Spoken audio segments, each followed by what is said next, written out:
Mark Rogers TV going to SEC Media Days in Hoover, Alabama with Matt Moscona from ESPN Baton Rouge, New Orleans.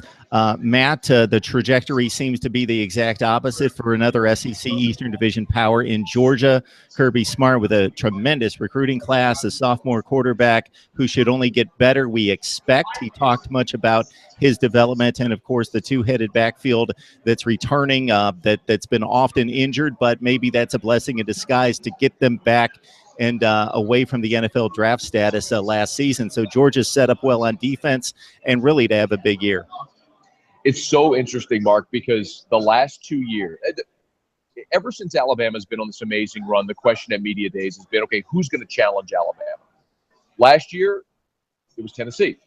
They were the overwhelming pick in the East and the team that everyone pointed to and said they could be the team to challenge Alabama this year. They didn't get it done. 2 years ago, it was Auburn. Auburn was picked to win the league at SEC Media Days. They finished last in the SEC West. This year, the rising team is absolutely Georgia for a lot of the reasons you mentioned. The East is particularly weak, but Georgia has the fewest questions. They returned Jacob Eason. You mentioned Chubb and Michelle.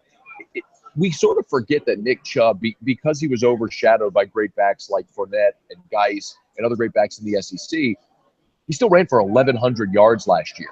So Georgia has Eason back. They've got Chubb. They've got Michelle. They've returned 10 starters on defense.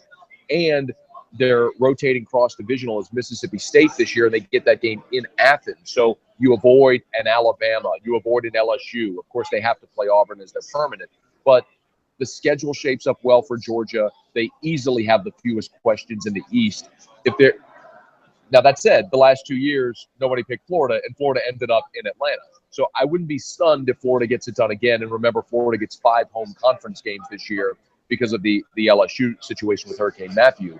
So I really think Georgia is the team that everyone's going to pick to win the East. And everyone's going to think, okay, if there's anybody that can challenge Bama this year, it's Georgia. We'll see if they can get it done. But they have the fewest questions here for sure.